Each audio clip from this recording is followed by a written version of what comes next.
अल्लाह हमसे हमें पुनः एक बार आप लोगों का स्वागत। पिछले वीडियो में हमने मुगल साम्राज्य के तहत जहांगीर को पढ़ा था और आज हम पढ़ेंगे शाहजहां को।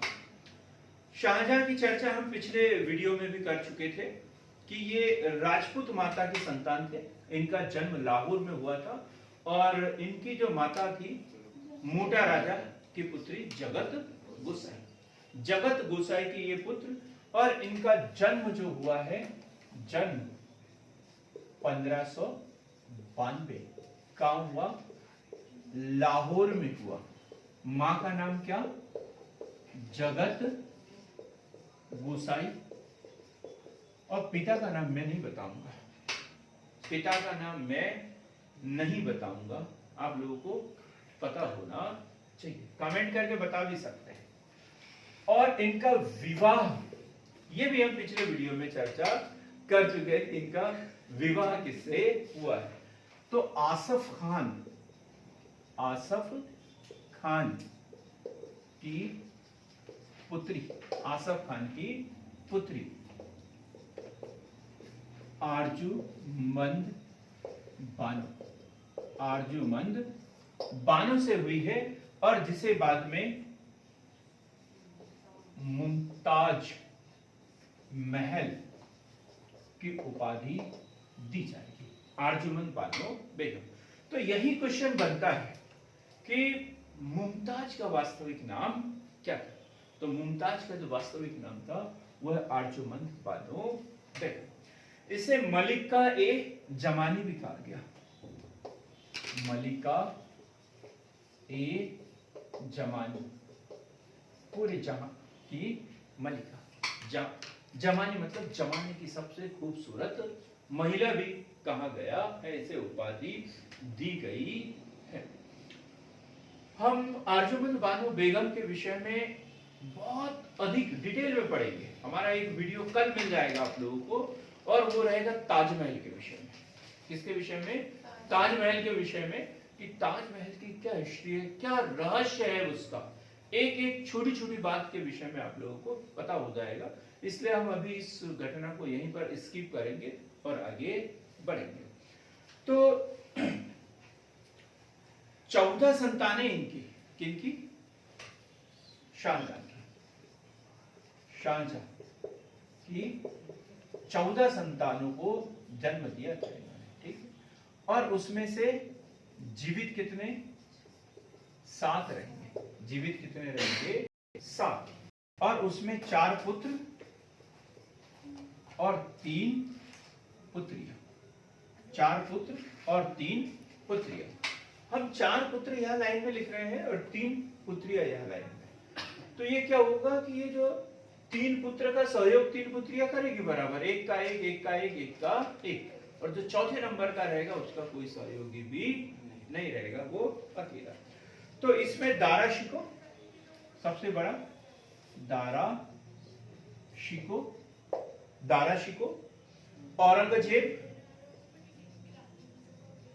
औरंगजेब, मुराद बख्श और शाह सुजा। मुराद और शाह सुजा, ठीक। तो 4 पुत्र और 3 पुत्रियां, जहां आरा, रोशन आरा और गौहर आरा। जहां आरा, रोशन आरा और गौहन आरा। तो ये क्रम से दारा शिको का सहयोग जहां आरा करेगी, औरंगजेब का सहयोग रोशन आरा करेगी। ये क्वेश्चन एग्जाम में पूछे जाता है कि शाहजहां की किस पुत्री ने किस भाई का सहयोग किया, और जहां आरा जिन्होंने शाहजहां के अंतिम समय में उसकी सेवा की। ये क्वेश्चन भी पूछा जाता है, तो इसे याद रखना है बराबर, ठीक। पिछले वीडियो में हमने बताया था कि एक घटना हम पढ़ेंगे और वो है बलि का बकरा। हम बात कर रहे हैं संघर्ष मतलब किसके लिए संघर्ष? सिंहासन के लिए, सिंहासन के लिए संघर्ष। शाहजहां को सिंहासन प्राप्त करने के लिए भी संघर्ष करना पड़ा। क्योंकि जहांगीर की जो मृत्यु हुई है लाहौर के पास में रावी नदी के तट पर, कब? 1627 ईस्वी, 1627 ईस्वी में। अब यहाँ पे राजधानी देखो, कभी लाहौर, जहांगीराबाद राजधानी कहाँ लेके गया? लाहौर लेके चला गया। कोई आगरा में, कोई दिल्ली लेके चल जाएगा, फतेहपुर सीकरी चल जाएगा। तो राजधानी परिवर्तित हुई है मुगलों की। और क्वेश्चन कि इनका मकबरा कहाँ पर? जैसे हमने अभी जहांगीर का मकबरा पढ़ा, शाहदरा लाहौर में। अकबर का मकबरा कहाँ पर है? सिकंदरा। अकबर का मकबरा कहाँ पर है? सिकंदरा में है। सिकंदरा में।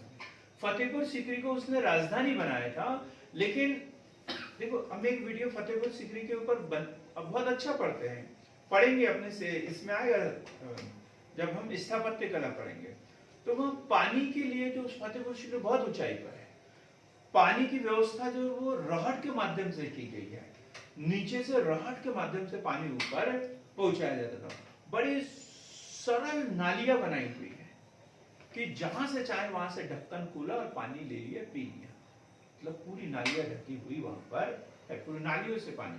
लेकिन राजस्थान का एरिया हमने बताया, राजस्थान और यूपी की बॉर्डर, गर्मी के दिनों में पानी की किल्लत, तब ऐसे टैंक तो नहीं पहुंच सकते थे कि टैंकर लगवाती है, तब दिक्कत होती थी।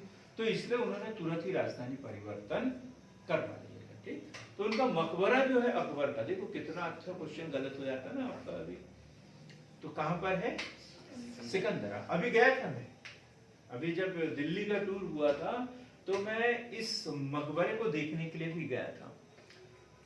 तो देखो मकबरा इतना अच्छे तरीके से बनाया हुआ है कि लगभग वहां से 700 मीटर दूर अंदर है मकबरा, ऐसे है ना, अंदर जाना होता है, वहां अकबर की समाधि अंदर।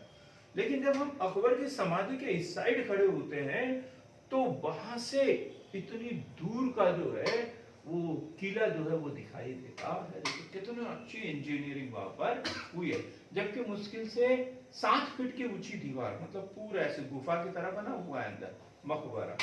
और वहां से भी देखो तो कम से कम 3-4 किलोमीटर दूर का जो है वो किला दिखाई देता है। और वो जो गुफा लगभग 700 मीटर अंदर ही अंदर जाना है, किलोमीटर नहीं बोला मैंने, मीटर बोला, 700-800 मीटर है वो अंदर ही अंदर जाना है। इसके बावजूद वहां से देखो तो हमें वो किला दिखाई देता है, मतलब इतना व्यवस्थित तरीके से उसे बनाया गया है। तो मृत्यु कहां हुई इनकी? लाहौर में 1627 में, जहांगीर में, जहांगीर की। अब उस समय जहांगीर ने शाहजहां को कहां भेजा था? दक्षिण अहमदनगर में भेजा था। बड़ा उल्टा हो गया और जहांगीर चले गए शराब के नशे में, चले गए। तो शहरयार जिस पर नूरजहां का प्रभाव था, तो एक है शहरयार। शहरयार ये नूरजहां का दामाद था, उसके पहले पति से उत्पन्न पुत्री, नाम क्या उसका? लाड़ मलिका। इसका विवाह हुआ और नूरजहां ने शहरयार को शय देना शुरू किया। जाना है आपको? ठीक। अब शहरयार को उसने बादशाह घोषित कर दिया। लिखेंगे इस बात को, शहरयार जिस पर नूरजहां का प्रभाव था, लाहौर में बादशाह घोषित कर दिया। लाहौर में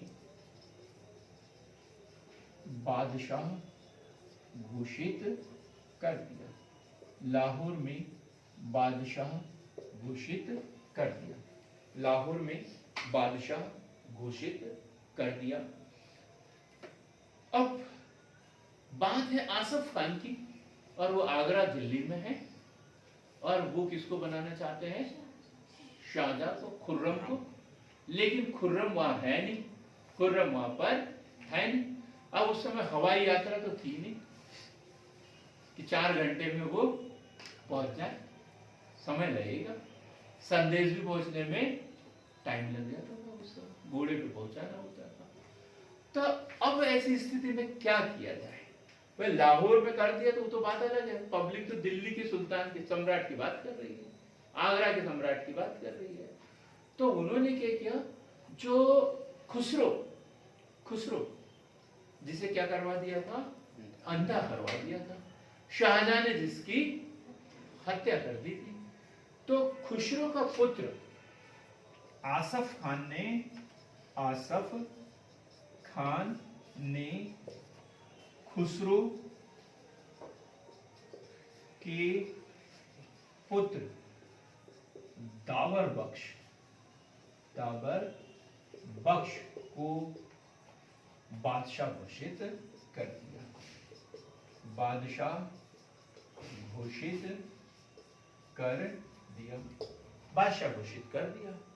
और सीधा संदेशा भिजवाया किसके पास में, शाहजहां के पास में। शाहजहां के पास में संदेशा भिजवाया कि तुम जितने जल्दी हो सकते हो यहाँ पर आ जाओ, आगरे में आ जाओ और इसके ऊपर अधिकार कर लो। और मैंने काम चलाऊ अभी उसको बना के रखा है। शाहजहां ने संदेशा भिजवाया कि मैं आ रहा हूं, तब तक मेरे जितने दुश्मन हैं उन सबको वहां कत्ल कर दो, कोई भी एक भी दुश्मन मेरा बचना नहीं चाहिए। ये उन्होंने आदेश दिया। और आसफ खान ने राजमहल के कई लोगों की हत्या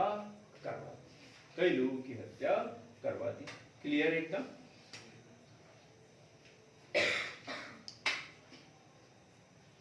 आसफ खान द्वारा लाहौर पर चढ़ाई कर शहरयार को अंधा करवा दिया, शहरयार को अंधा कर दिया। शाहजहां के आगरा पहुंचते ही दाबर बख्श को कैद कर दिया व शाहजहां का राज्याभिषेक।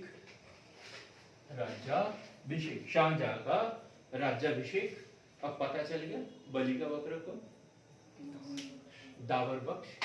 बलि का बकरा कौन, खुसरो का पुत्र दाबर बख्श, जिसने कभी सोचा भी नहीं था।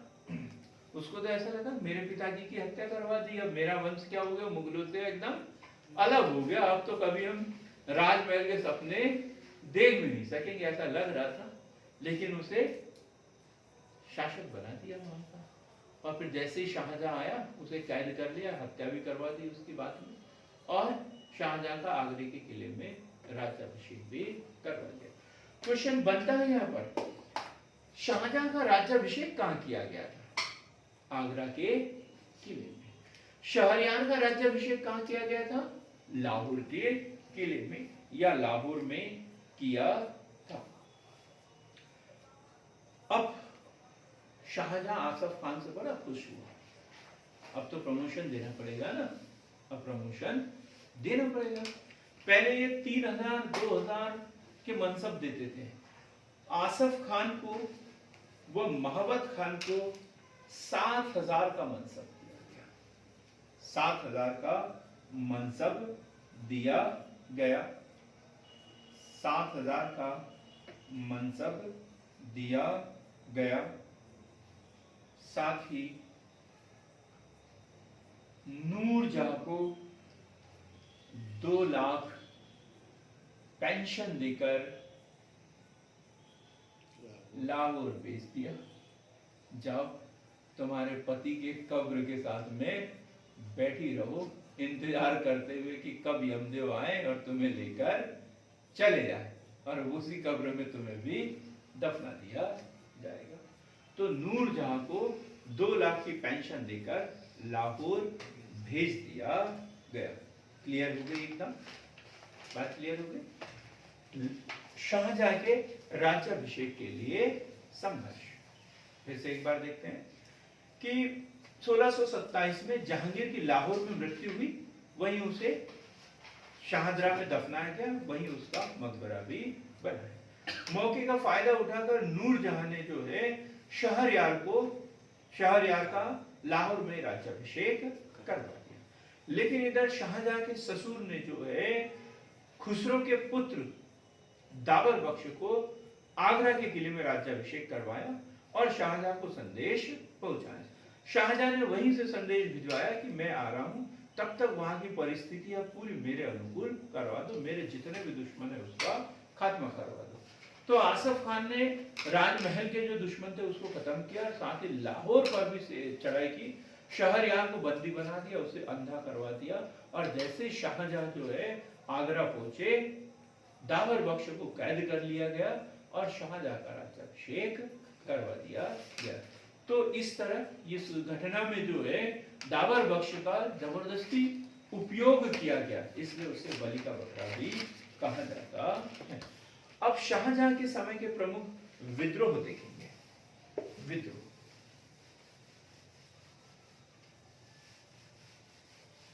शाहजहां के समय के प्रमुख विद्रोह हमने जहांगीर के समय में पढ़ा था। वीर सिंह बुंदेला, वीर सिंह बुंदेला को उन्होंने कितने का मनसब दिया था? 2000 का मनसब दिया था, क्योंकि उसने अबुल फजल की हत्या की थी। हम बात कर रहे हैं उसी के पुत्र जुझार सिंह, जुझार सिंह बुंदेला, जुझार सिंह बुंदेला का विद्रोह, जुझार सिंह बुंदेला का विद्रोह 1628 वीर सिंह बुंदेला का पुत्र, वीर सिंह बुंदेला का पुत्र मतभेद की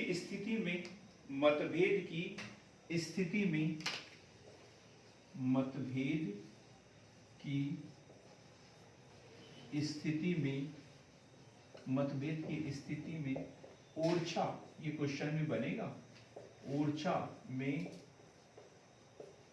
स्वतंत्र राज्य की स्थापना, ओरछा में स्वतंत्र राज्य की स्थापना, ओरछा में स्वतंत्र राज्य की स्थापना। मतभेद की स्थिति देखो, अकबर बड़ा सहिष्णु शासक, काफी हद तक जहांगीर ने भी उनकी नीति का पालन किया। शाहजहां के बारे में क्या राय है? शाहजहां के बारे में क्या राय है?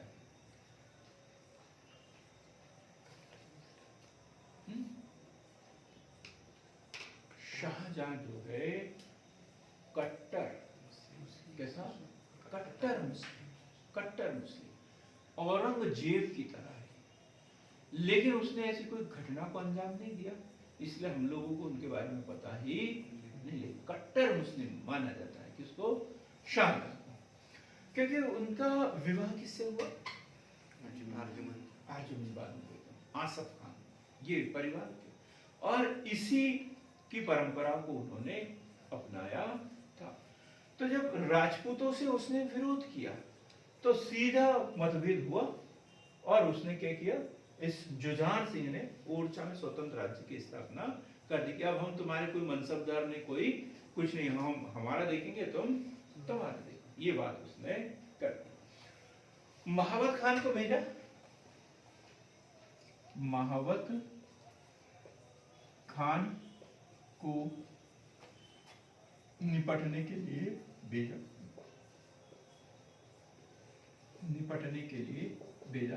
शाहजहां ने किसको भेजा? इसके विरुद्ध महावत खान को भेजा, और जुझार सिंह की हत्या गौड़ के संघर्ष में हो गई। गौड़ की संघर्ष में जुझार सिंह की हत्या कर दी गई, हत्या हो गई कुल मिला के, और ये विद्रोह जो है धीरे धीरे अपने आप ही समाप्त हो गया। अब एक है खाने जहां लोधी, ये क्वेश्चन भी पूछा जाता है, खाने जहां लोधी का विद्रोह। कभी कभी लगता होगा ना, ये लोधी जो है, अफगान जो है, कितनी बार बचे, बार बार कहीं ना कहीं से सामने आ ही जाते हैं। पहले सिकंदर लोधी वगैरह, उसके बाद शेरशाह सूरी, और अब ये खाने जहां लोधी। तो एक अफगान सरदार था, दक्षिण का सूबेदार था, एक अफगान सरदार, दक्षिण का सूबेदार, दक्षिण का सूबेदार। लेकिन जैसे ही सत्ता बदलती है, आईएएस लोगों का तबादला हो जाता है। अब जहांगीर की जगह कौन आ गए? शाहजहां। और शाहजहां ने दक्षिण का सूबेदार, दक्षिण का सूबेदार महावत खान को घोषित कर दिया, महावत खान को घोषित किया। और वही उसके मन में, खाने जहां लोधी के मन में घंटी बज गई कि अब मुझे कुछ न कुछ करना ही पड़ेगा। अहमदनगर के शासक मुर्तजा निजाम शाह के साथ संधि की, मुर्तजा निजाम शाह के साथ संधि की।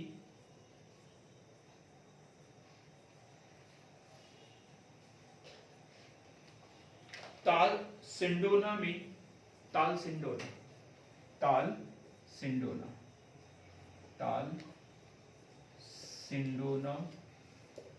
में मुगलों से संघर्ष,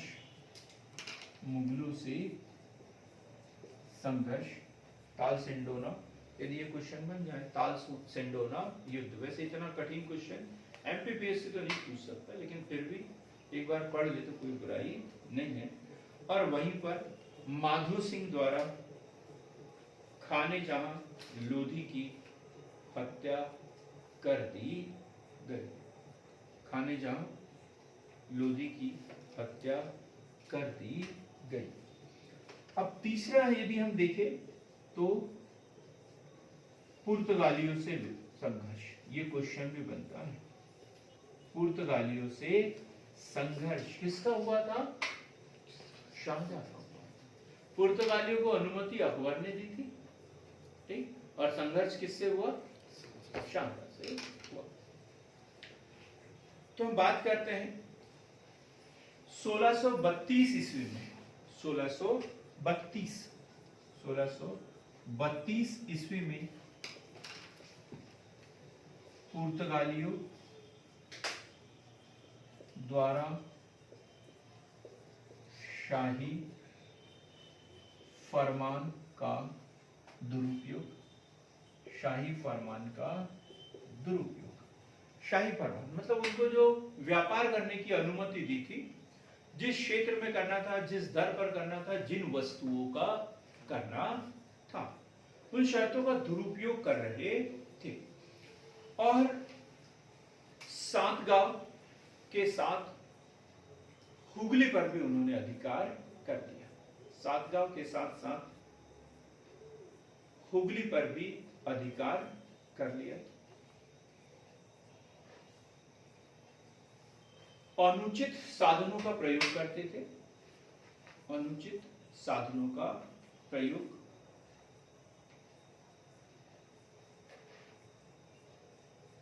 भारतीय व्यापारियों से जबरन कर वसूला जाता था। भारतीय व्यापारियों से जबरन कर वसूला जाता था, कर वसूला जाता था। तंबाकू का व्यापार करते थे। ये क्वेश्चन बड़ा इंपॉर्टेंट है। भारत में तंबाकू की खेती सर्वप्रथम किसने की? पुर्तगालियों द्वारा की गई थी। तंबाकू के खाने के ऊपर प्रतिबंध किसने लगाया था? औरंगजेब। शाहजहां को भी अच्छा नहीं लग रहा था तंबाकू, तो क्या लिखा आपने? तंबाकू एवं दासों का व्यापार करते थे पुर्तगाली। तंबाकू एवं दासों का व्यापार करते थे।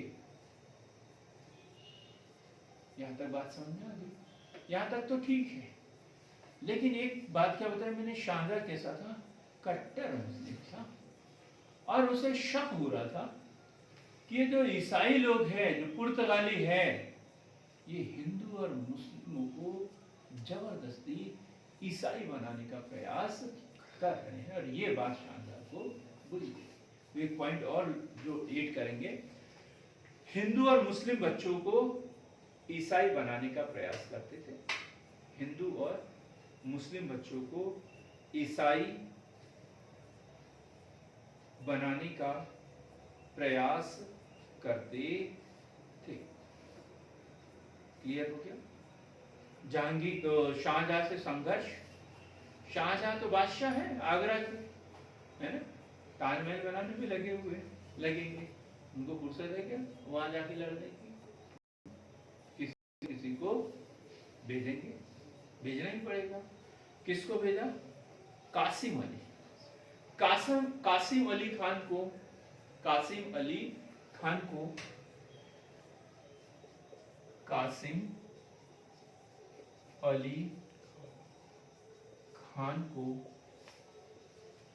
पुर्तगालियों को सबक सिखाने के लिए भेजा। सबक सिखाने के लिए भेजा था। सबक सिखाने के लिए भेजा था। क्लियर हो गई यहां तक बात? अब हम देखेंगे दक्षिण नीति। दक्षिण में बड़ा उलझाया है इनको। अपन ने अकबर की दक्षिण नीति पढ़ी, जहांगीर की दक्षिण नीति पढ़ी, अब किसकी नीति? शाहजहां की दक्षिण नीति। और गाड़ी जाके कहां रुकती थी? अहमदनगर। अहमदनगर पे जाके गाड़ी रुक जाती थी। अहमदनगर के बारे में अपन ने पढ़ा था जहांगीर के समय में। अहमदनगर, और जहांगीर ने किसको भेजा था वहां पे? शाहजहां को भेजा था। जहांगीर ने अहमदनगर की शाहजहां को भेजा था, और वो मांडू गया, वहां समझौता हो गया, और समझौता होने के साथ ही इसे शाहजहां की उपाधि दी गई। प्रारंभिक सफलता मिली, इन्होंने समझौता कर लिया था। समझौते में क्या होता है? तुरंत की परिस्थितियों को शांत कर देते हैं, लेकिन आगे की कोई गारंटी है क्या? कोई शर्तों का उल्लंघन कर दे तो हो भी सकता है।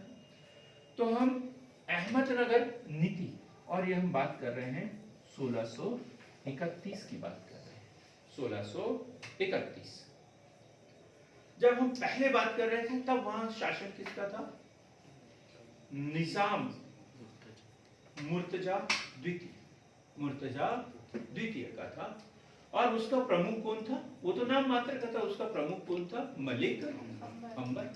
मलिक अंबर पढ़ा ना अपन ने, मलिक अंबर था। लेकिन अब एक पीढ़ी बदल गई वहां पे। जहांगीर की जगह शाहजहां आ गए, और मलिक अंबर की जगह उसका पुत्र फतेह खान। मलिक अंबर का पुत्र फतेह खान, मलिक अंबर का पुत्र फतेह खान। कौन है? मलिक अंबर का पुत्र फतेह खान। अब जहां हमने बात की थी कि मलिक अंबर बड़ा योग्य था, मराठों से उसने सहयोग लिया, और लगभग दक्षिण के जितने भी राज्य थे, बीजापुर, गोलकुंडा, बरार, इनके ऊपर अधिकार कर लिया था। बुरहानपुर तक के अधिकार करने की वो बात करता था। और फिर इन्होंने किसको भेजा? शाहजहां को भेजा, और उसने संधि कर ली। लेकिन जरूरी नहीं है कलेक्टर का बेटा कलेक्टर ही बने, जरूरी है क्या? नहीं।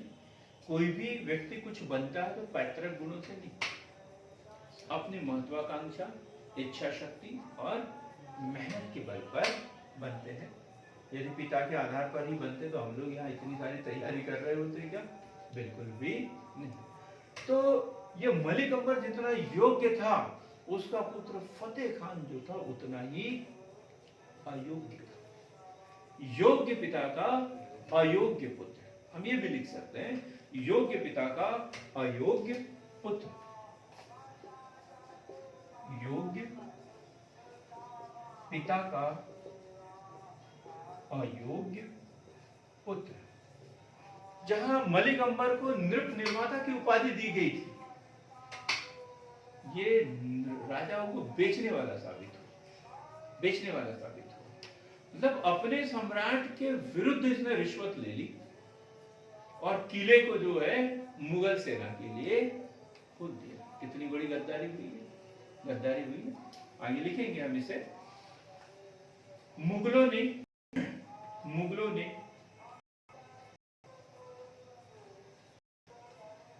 मुर्तजा निजाम शाह द्वितीय के विरुद्ध, मुर्तजा निजाम शाह द्वितीय के विरुद्ध मुगलों से साठगांठ की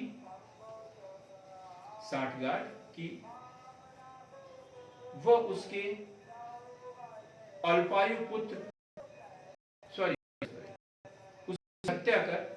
उसकी हत्या कर मुर्तजा निजाम शाह की हत्या कर उसके अल्पायु पुत्र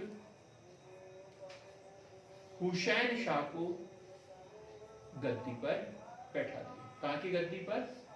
अहमदनगर की गद्दी पर बैठा दिया।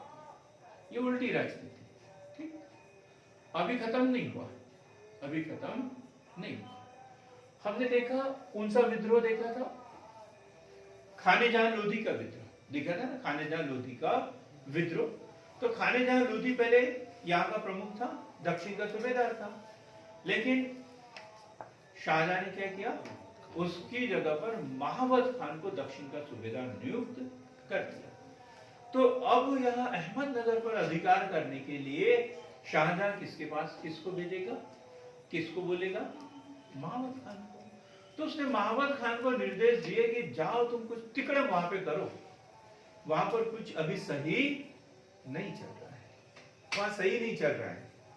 अपन जरा सा कोई दाना डालेंगे और कोई न कोई मुर्गी दाना खाने के लिए आ जाएगी, तुम कुछ प्रयास करो। और महावत खान किसके पास जाएगा? फतेह खान के पास जाएगा, हुसैन शाह के पास नहीं जाएगा, फतेह खान के पास जाएगा। और फतेह खान क्या करेगा? रिश्वत ले लेगा। आगे लिखेंगे इसी बात को शब्दों में। शाहजहां द्वारा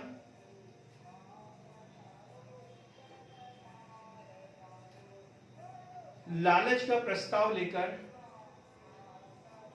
महावत खान की सेना को अहमदनगर भेजा। लालच का प्रस्ताव देकर, ये नहीं कि तुम्हें लड़ना ही है, लालच कि ऐसा प्रस्ताव वहां पर रखना है। फतेह खान को 10 लाख की घूस दी गई, 10.5 लाख की, मतलब 10 लाख की रिश्वत हो गई और 50,000 क्या होगा? जीएसटी। 50,000 जीएसटी, अभी की भाषा में यही बोलेंगे ना। तो 10.5 लाख की घूस दी गई। फतेह खान ने दुर्ग जो है मुगलों को सौंप दिया, महावत खान को सौंप दिया। फतेह खान ने दुर्ग महावत खान को सौंप दिया, महावत खान को सौंप दिया। अब क्या होगा यहां पे?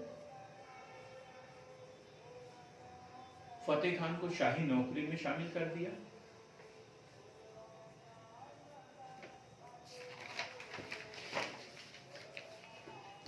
और इस तरीके से गोलकुंडा आदि को, गोलकुंडा को मुगल साम्राज्य में शामिल कर लिया गया।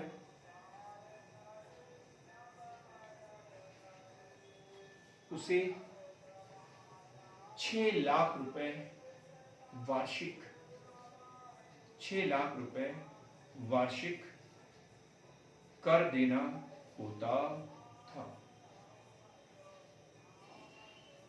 कर देना होता था। अब देखो अहमदनगर भी आ गया और क्या आ गया, गोलकुंडा आ गया उसके पास में, मुगलों के पास में। ठीक, एक बचा हुआ है बीजापुर। और बीजापुर में हमने जब विजयनगर बहमनी साम्राज्य पढ़ा तब देखा था उसमें बीजापुर में किस वंश की स्थापना की गई थी, आदिल शाही वंश की स्थापना। जिसने हमारे बीजापुर वाला वीडियो नहीं देखा वो देख ले, आप लोग ना समझी कर लेते हो कभी कभी। मैं देखते रहता हूँ, मेरे पास में 250 बच्चे हैं और उसने अभी उस वीडियो को अभी तक 21-22 लोगों ने ही देखा है। गलती कर रहे हैं, यहाँ क्वेश्चन पूछा मैंने और आप लोग फंस गए उसमें कि बीजापुर में आदिल शाह ने मुगलों की अधीनता स्वीकार नहीं, बीजापुर के आदिल शाह ने मुगलों की अधीनता स्वीकार नहीं की, मुगलों की अधीनता स्वीकार नहीं की। परिणाम स्वरूप मुगलों को आक्रमण करना पड़ा और मजबूरी में क्या हुआ, अब उन्हें 20 लाख रुपए वार्षिक कर देना पड़ा। गोलकुंडा ने पहले अधीनता स्वीकार कर ली तो कितना, 6 लाख रुपए वार्षिक कर देना पड़ा। बीजापुर के आदिल शाह ने उनकी अधीनता स्वीकार नहीं की तो सैनिक कार्यवाही की वहां पर और उसमें पराजय हुई तो फिर उसे 20 लाख रुपए वार्षिक कर देना पड़ा। बात एकदम क्लियर हो गई, एकदम साफ पानी की तरह। और अब उसी समय की घटना आप देखें, 1631 की घटना है ये। और शाहजहां ने सोचा कि एक आध अभियान हम खुद ही कर लेते हैं। और वो कहाँ आ रहे थे, बुरहानपुर के पास में।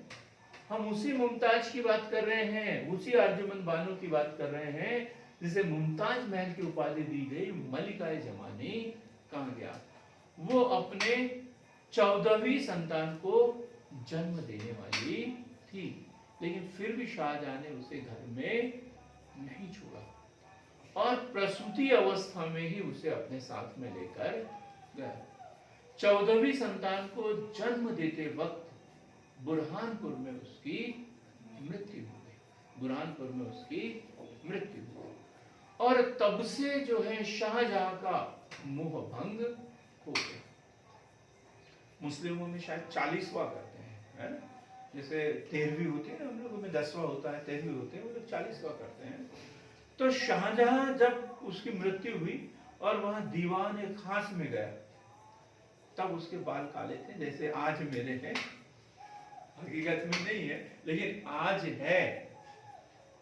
शाहजहां वैसा गया था, ठीक।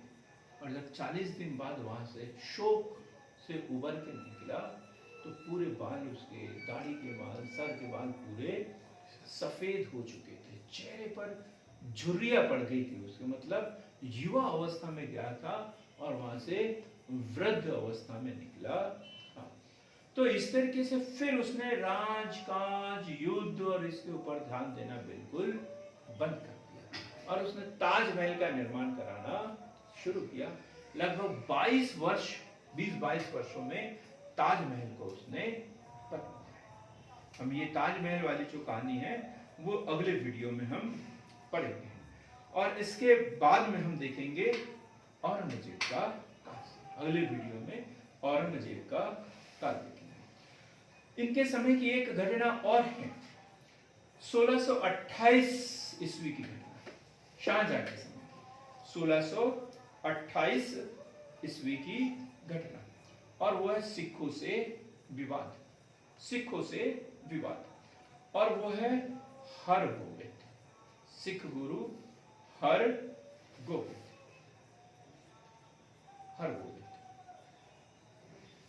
किस बात को लेकर विवाद हुआ था? बाज को लेकर विवाद हुआ था। ये क्वेश्चन भी एग्जाम में पूछा जाता है कि शाहजहां का किस सिख गुरु से विवाद हुआ था या बाज को लेकर किस सिख गुरु से विवाद हुआ था। तो यही आगे चलकर औरंगजेब के समय में यही घटना जो है वो खतरनाक तरीके से बन जाएगी। ये घटना को हम सिख गुरुओं के जब टॉपिक पढ़ेंगे उसमें हम पढ़ेंगे। किस मुगल बादशाह के समय में दक्षिण में भयानक अकाल पड़ा था, ये क्वेश्चन भी बनता है। तो 1630-32 में दक्कन व गुजरात में भीषण दुर्भिक्ष पड़ा था। भीषण दुर्भिक्ष पड़ा था।